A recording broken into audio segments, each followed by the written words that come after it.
Amis téléspectateurs, bonsoir et bienvenue à Télésport. La question du football tchadien brûle aujourd'hui les lèvres des amoureux du ballon rond. Et pourtant, les Sao du Tchad participeront encore cette fois-ci aux éliminatoires de la CHAN 2020 et de la CAN 2021. Sommes-nous prêts ou pas? Les éléments de réponse seront donnés au cours de cette émission. Vous pouvez également participer au débat en nous écrivant au numéro suivant, 66 29 70 98. Et pour en parler, je reçois le directeur technique national, M. Mbourou Kouta, qui n'est pas aujourd'hui pour sa première fois dans notre studio. Bonjour. Bonjour.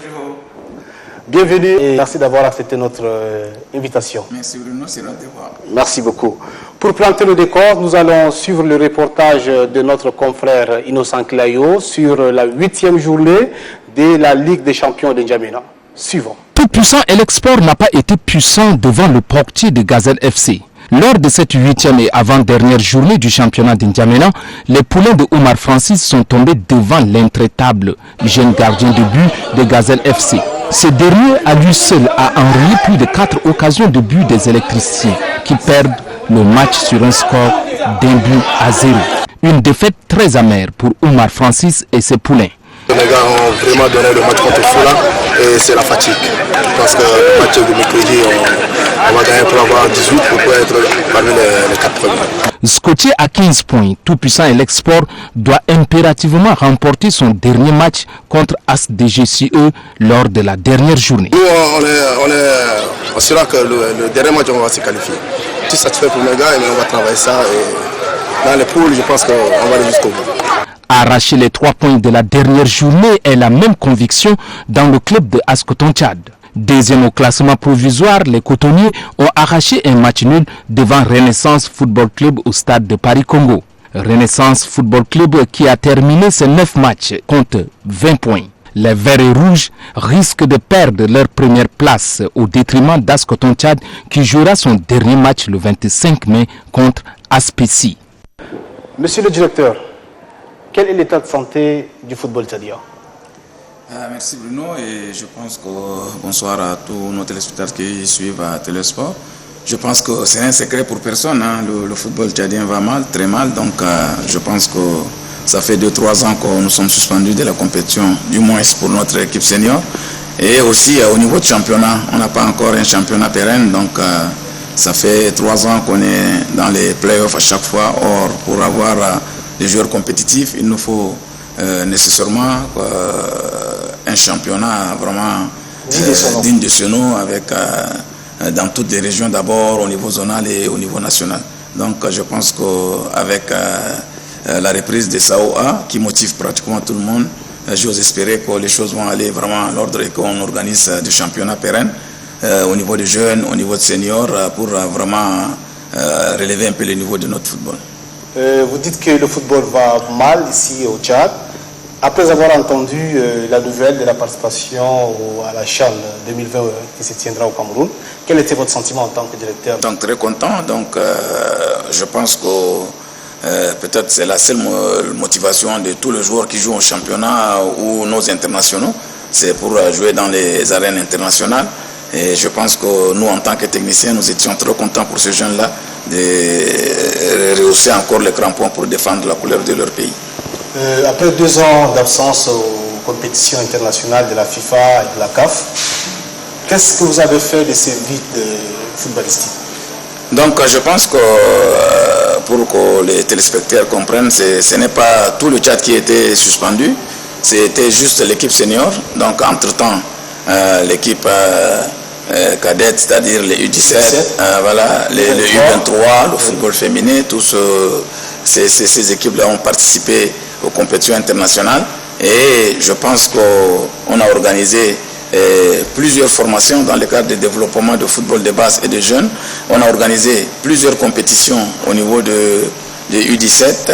On a fait 2 détections entre-temps pour retenir les meilleurs jeunes pour représenter le Tchad au niveau de cadet. On a participé aux 2 compétitions au niveau de cadet à Yaoundé et à Malabo.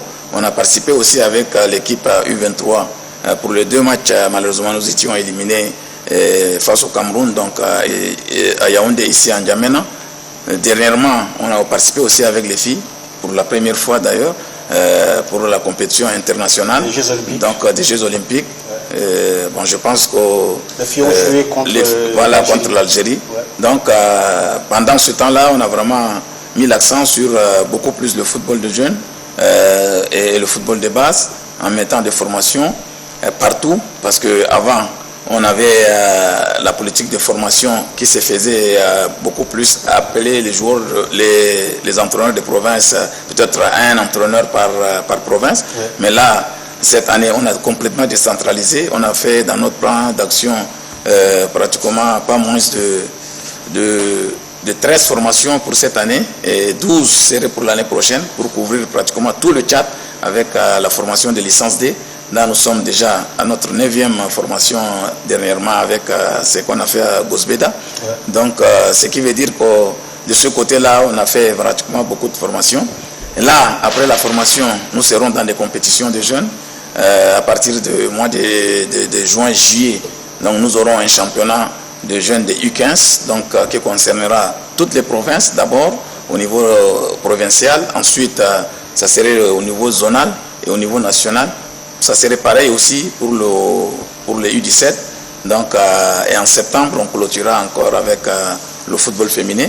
Donc, on fera un championnat national de football féminin pour permettre encore beaucoup plus aux entraîneurs nationaux de détecter d'autres jeunes, d'autres oiseaux rares, donc, pour compléter l'équipe nationale.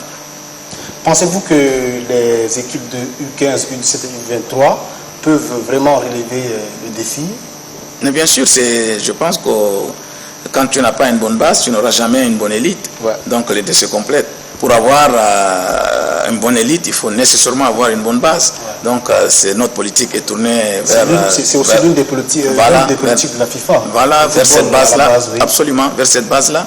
Donc c'est pourquoi on dit tout à l'heure, on a fait des formations en cascade pour avoir des entraîneurs, parce qu'on a constaté, on a fait quelques tournées ici en N'Djamena, on a vu des jeunes qui ont vraiment la volonté de former des jeunes, mais qui n'ont aucune formation, qui n'ont aucune notion de formation, au lieu de former, ils déforment complètement. Ouais. Donc c'est comme ça qu'on a dit, il faut nécessairement faire quelque chose pour ces jeunes-là, avec le projet Forward 2.0. Donc la FIFA nous a donné des moyens pour former ces entraîneurs et c'est ce qu'on a fait. Donc on a fait la formation des grassroots pour le football de base, on a fait la formation de licence D pour le football de jeunes et on va encore continuer à faire ces formations-là jusqu'à la fin de l'année. Et certainement, si Dieu nous prête vie, en 2020, on aura fait formation dans toutes les provinces du Tchad. Et je pense à ce niveau-là, on peut parler de développement du football de jeunes. Parce que qui veut un bon jeune doit avoir un bon entraîneur. Absolument. Et pour avoir un bon entraîneur, il faut que ces entraîneurs-là soient vraiment bien formés. Donc, qualitativement par là. Peut-on savoir l'enveloppe du programme Forward 2 de la FIFA qui est octroyé à la Fédération tchadienne de football association? Non, vous posez malheureusement la question à un directeur technique national. Je pense que la question serait bien posée pour le président de la fédération qui peut-être qui est le patron de l'exécutif. Donc nous on fait un plan d'action et jusqu'à là, je dis bien, pour l'année 2019, la fédération, voilà, l'objectif a fait, la fédération n'a jamais fait défaut. Toutes les formations, toutes les compétitions qu'on a vraiment prévues, on l'a fait à temps et on les fera, comme je l'ai dit, Dieu voulant, en juin, juillet et septembre. Monsieur le directeur technique national, où en êtes-vous avec les préparatifs de la CHAN 2020? Donc pour notre préparatif de CHAN, donc je pense qu'en tant que direction technique nationale, nous on fait un budget. Donc le budget sera transmis au ministère par le biais de la fédération. Ouais. Et je pense que le ministère transmet à l'ONAGES qui exécute le budget. Donc de notre côté, on a déjà fait le budget, on a envoyé. Donc on attend que le retour pour commencer la préparation. Entre-temps, il y a quelque chose qui nous trotte dans la tête, c'est beaucoup plus les nominations des entraîneurs. Donc pour nous, à la direction technique nationale, nous souhaitons vraiment la nomination de ces entraîneurs-là avant même le début de préparation. Parce que jusqu'au U23, on avait pris des nationaux, si vous voulez, intérimaires. Donc on a fait appel à Tokam Julien, à Tokomo, Matabaka, Relique, pour faire le tournoi de U23. Depuis, donc on n'a pas encore nommé un staff officiellement pour prendre la reine de notre équipe A', c'est-à-dire pour le champ, les locaux.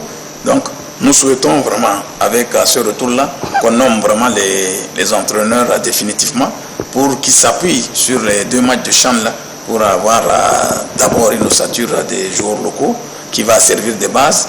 Et après, naturellement, pour nos préparations de CAN, nous aurons des professionnels qui vont compléter pour, je pense, défendre valablement. Donc pour ce faire, nous avons peut-être demandé par le biais de la fédération au ministère de nous permettre de lancer un appel à candidature et que les entraîneurs déposent leurs CV, que ce soit nationaux ou expatriés. Donc, et que le Tchad vraiment par le biais de la direction technique avec d'autres techniciens, parce qu'il y aura une commission qui sera constituée de la direction technique et du ministère pour voir les CV des entraîneurs et choisir les entraîneurs qu'il faut pour le Tchad avec son staff. Donc on est à ce point-là et je pense que d'ici bientôt, s'il plaît à Dieu, donc la fédération lancera cet appel à candidature parce que le ministère et je pense pour qu'un entraîneur soit nommé rapidement. Je pense qu'avec l'expérience des expatriés tels que Emmanuel Trégoat qui était là, qui a gagné aussi la Coupe de la CEMAP, en tant que DTN, on ne peut pas recruter un entraîneur étranger? Non, moi je pense que je n'ai pas un avis exact à donner par rapport à un entraîneur. Ça peut être un expatrié, ça peut être des entraîneurs nationaux. Nous, ça dépend des compétences de tout un chacun. C'est vrai, on a des entraîneurs tchadiens très compétents qui ont prouvé beaucoup de choses. Comme Julien. Voilà, qui ont prouvé beaucoup de choses. Mais comme vous le dites, la mode aujourd'hui, c'est faire appel à des entraîneurs expatriés. Et bon, si demain on fait appel à un entraîneur expatrié de renom et qui a vraiment dépassé, qui peuvent nous aider dans le football, pourquoi pas? Moi je pense que je ne vois aucun inconvénient pour le recrutement d'un entraîneur expatrié. Je pense dans la situation actuelle, c'est même mieux pour tout le monde. Et ne pas décourager et je pense maintenant, ça dépend du CV de tout un chacun, comme je l'ai dit. Si demain, c'est les nationaux qui répondent plus que les expatriés, eh bien, c'est eux qui seront nommés. Mais si les expatriés qui ont déposé leur CV, je pense que leur CV parle pour eux-mêmes. Donc, nous osons peut-être nommer un expatrié qui peut aussi peut-être travailler avec des nationaux qui seront vraiment avec lui dans le staff. Tout dépend de commissions qu'on mettra, des comités qui fera la sélection. Tout dépend aussi des CV que les gens déposeront parce que on ne sait pas qui est maintenant le candidat pour entraîner le Tchad, etc. Avez-vous déjà arrêté la liste de joueurs sélectionnés pour la CHAN 2020? Non, c'est en tant que direction technique nationale, ce n'est pas notre rôle d'arrêter la liste des joueurs, ça c'est le rôle des entraîneurs. Nous, c'est beaucoup plus le développement, comme on a dit. On fait beaucoup de formations, on suit un peu nos entraîneurs formés, on organise des compétitions au niveau des jeunes et des féminins, etc., etc. Mais on garde toujours le contact avec les entraîneurs nationaux nommés, que ce soit dans des petites catégories ou avec les seniors, pour les aider, les orienter. Et nous sommes l'œil de la fédération et du ministère par rapport à ce que ces entraîneurs font pour les évaluer. Parce que quand un entraîneur signe un contrat avec un pays, c'est un contrat généralement contrat d'objectif. Donc l'œil de la fédération et du ministère, c'est la direction technique nationale. Nous sommes prêts pour les accompagner. Donc pour le moment, c'est vrai qu'on est en train de faire un travail avec un collège des entraîneurs nationaux. Pas moins de 10 entraîneurs nationaux qui suivent le championnat, donc pour faire une présélection. Dès que ces entraîneurs-là seront nommés, donc on présentera tout ce qu'on a fait comme travail sous forme d'un rapport pour les aider à sélectionner. Mais sinon, c'est pratiquement leur responsabilité. C'est l'entraîneur nommé avec son staff qui feront leur sélection et nous, on va les accompagner. Est-ce que nous ne sommes pas en retard? Vous n'êtes pas en retard? Parce que là, vous allez jouer d'ici bientôt avec la Centrafrique. Donc je pense que dans le timing, nous sommes encore dans le timing. Si on arrive à nommer les entraîneurs rapidement, je pense que nous sommes pratiquement vers la fin mai. Nous aurons tout le mois de juin. Et heureusement pour nous, à ce moment-là, le championnat se joue. Donc les joueurs sont compétitifs. Donc le 9 juin, on commencera avec le championnat national. Ça permet encore à ces entraîneurs-là de voir plus large avec les joueurs de province, parce qu'il y a 9 provinces qui participeront à ce championnat-là. Donc, ce qui donne plus de joueurs à présélectionner, à sélectionner pour ces entraîneurs. Donc, on est encore dans le timing, mais plus le jour passe, comme vous l'avez dit, nous serons en retard. Mais pour le moment, si on arrive à nommer l'entraîneur d'ici début juin, donc je pense qu'il a tout le temps pour préparer en 45 jours, 47 jours. Donc il peut quand même préparer, parce que l'équipe nationale, c'est les meilleurs. Et donc, étant donné qu'ils sont compétitifs, à ce niveau-là, moi je pense que le problème ne se posera pas tellement. Quels sont les efforts que la Fédération tchadienne de football, l'association et le ministère des Sports conjuguent pour la participation de SAO à cette compétition très importante? C'est les efforts qu'on connaît depuis. Donc la fédération, à chaque fois qu'il y a une compétition, donc prépare l'équipe techniquement et le ministère complète financièrement. Et je pense que c'est les mêmes efforts qui se font. Mais là, nous on souhaite cette fois-ci, ces efforts-là ressortent dans un cahier de charges pour nous éviter les problèmes qu'on a eu avant. Parce que vous savez que si nous sommes éliminés du CAN et qu'on n'a pas participé pendant 2-3 ans, c'est à cause de ce problème-là. Malentendu, les guéguerres entre ministères, fédérations. Oui, heureusement pour nous, ça fait pratiquement un temps que c'est calme et que le ministère, la fédération s'entendent à merveille pour le moment pour vraiment les participations ou les compétitions qu'on organise. Mais je pense qu'à notre avis, il faut un cahier de charges vraiment qui ressort le rôle de tout un chacun, c'est-à-dire le rôle de la fédération, le rôle du ministère, plus un statut de joueur de l'équipe nationale pour éviter ce qui nous est arrivé, parce que vous êtes sans ignorer que si on n'est pas parti en Tanzanie, c'est parce que les joueurs ont grévé pour l'histoire des primes, pour l'histoire des primes de match, primes de casernement, etc., etc. Donc moi je pense qu'il faut un cahier de charges bien défini entre la fédération et le ministère, parce que quand il s'agit de l'équipe nationale, ça tout le monde le sait, c'est l'affaire de l'État.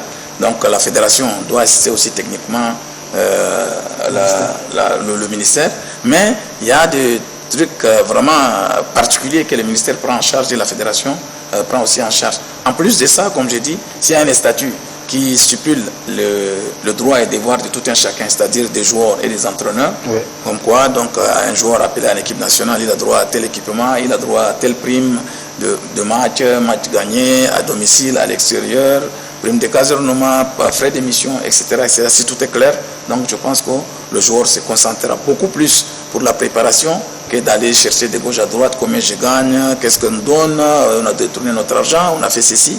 Donc je pense que ça nous éviterait tout ça. Donc nos souhaits à la direction technique nationale, c'est d'avoir vraiment un cahier de charges entre le ministère et la fédération et un statut de joueurs de l'équipe nationale et des entraîneurs pour nous permettre d'éviter vraiment tout ce qu'on a connu avant. Malgré la guerre qui a secoué la Centrafrique, elle dispose vraiment d'une équipe compétitive. Est-ce que les SAO sont vraiment à la hauteur pour la qualification face à cette équipe? Bon, je pense que la spécificité du CHAN, c'est quand même une compétition qui ne concerne que les joueurs locaux. Oui. Donc c'est vrai, la Centrafrique a une équipe compétitive.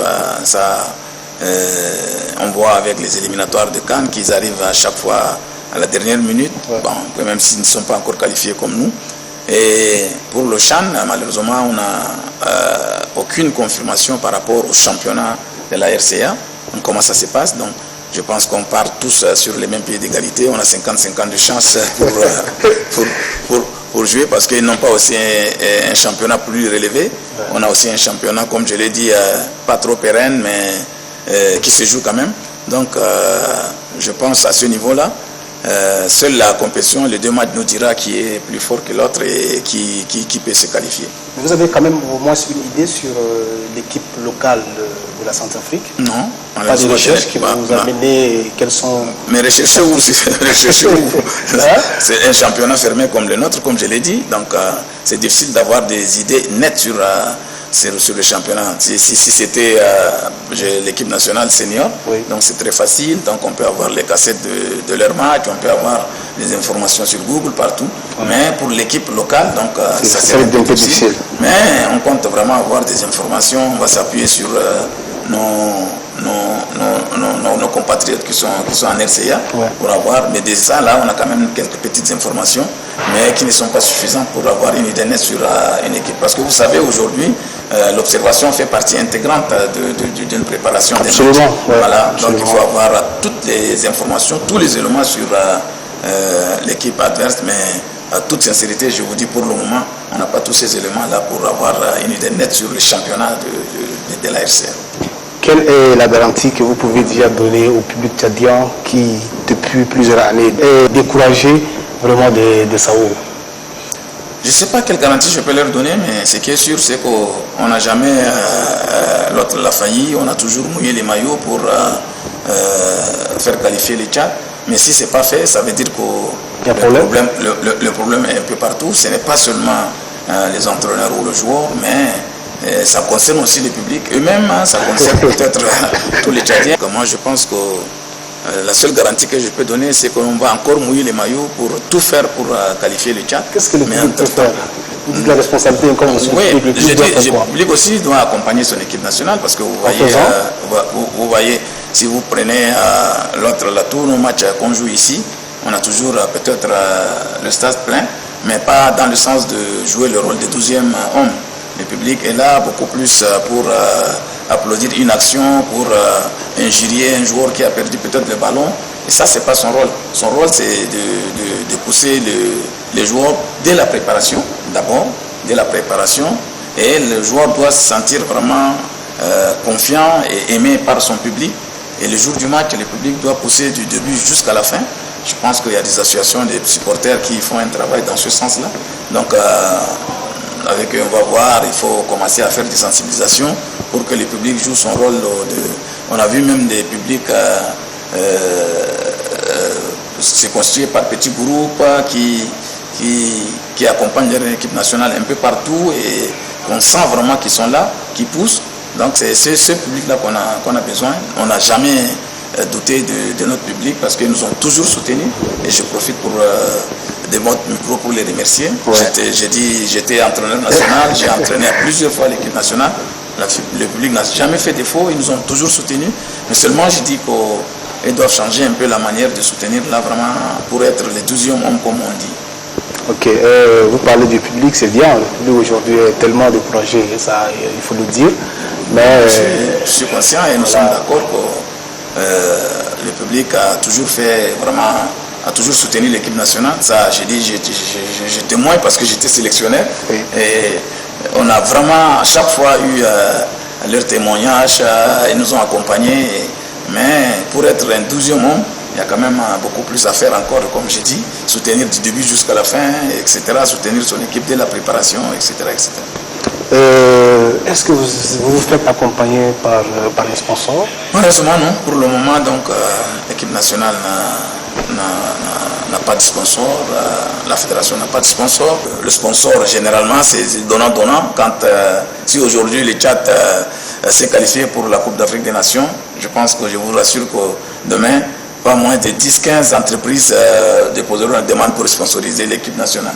Je sais que en ce moment c'est difficile, tant qu'il n'y a pas un résultat, tant qu'il n'y a pas pratiquement une équipe un peu au plus haut niveau, oui.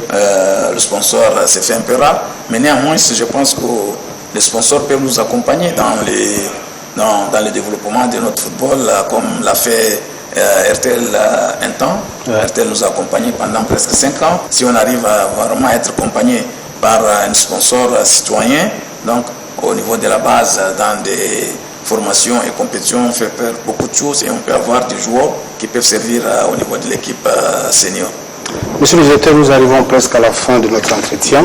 Dites-nous quels sont les avantages pour le SAO de participer à la CHAN. L'avantage pour le SAO de participer à la CHAN, c'est naturellement la fierté d'abord de tout un peuple et d'un pays, parce que aujourd'hui, vous savez que le football quand même est une vitrine pour tous les pays. Vous avez parlé du public tout à l'heure. Le rêve de tous les publics aujourd'hui, c'est de voir leur équipe Fanion se qualifier à une compétition. Tout comme nous, notre rêve c'était ça aussi. Depuis qu'on est joueur jusqu'à aujourd'hui, on ne fait que de rêver de ça. Donc participer au moins une fois à une compétition internationale. Deuxième avantage, c'est que c'est des compétitions suivies par vraiment des agents FIFA et autres qui peuvent facilement repérer les joueurs et les prendre. La plupart de nos joueurs qui sont aujourd'hui professionnels ont passé par là. Je parle d'Ezekiel, de Ninga, quand ils ont participé avec le Tchad à des tournois de CEMAC, de Cannes, de Chan, ils ont été repérés. Donc ça permet aux joueurs locaux de se faire voir et avoir la chance d'être professionnels. Ça permet aussi à la direction technique nationale et aux entraîneurs de motiver plus les joueurs pour vraiment travailler à la base pour arriver au sommet. Parce que la base et l'élite se complètent. Si tu n'as pas une bonne base, tu ne peux pas avoir une bonne élite. Si tu n'as pas vraiment une bonne élite, tu ne peux pas avoir aussi motivé à la base. Donc c'est un peu ça qui sont les avantages. Pour connaître quand même une équipe compétitive qui peut se qualifier sans compter, comme je vous ai dit tout à l'heure, les sponsoring. Parce que si demain on se qualifie à la compétition de Chan, naturellement c'est les sponsors qui vont courir derrière nous, ça va de soi. Absolument, oui. C'est tout ça qui sont les avantages de participer à des compétitions de haut niveau. Quel est votre mot de fin? D'abord vous remercier et ensuite dire pratiquement à tous les Tchadiens qu'on soit vraiment être solidaires, se serrer les fesses pour vraiment accompagner notre équipe nationale à se qualifier. Et pour ça, comme je l'ai dit tout à l'heure, il faut les moyens conséquents, d'abord au niveau de l'exécutif, que ce soit la fédération et les ministères, de bons choix dans les nominations des entraîneurs et avoir un championnat vraiment compétitif pour permettre aux joueurs d'être compétitifs et être appelés en équipe nationale. Et avant de finir, je fais appel aussi à tous les sponsors, à toutes les entreprises pour accompagner vraiment le football tchadien en sponsorisant, en aidant et tout ça pour que les jeunes vraiment s'épanouissent et que le Tchad ait une équipe nationale digne de ce nom pour représenter le pays et faire flotter notre drapeau tricolore. Merci d'avoir accepté notre invitation. C'est à moi de vous remercier. On se revoit prochainement ici pour en parler toujours de la fédération et du football tchadien. Inch'Allah. Nous sommes déjà arrivés à la fin de notre émission. Merci de l'avoir suivi et à très bientôt. Au revoir.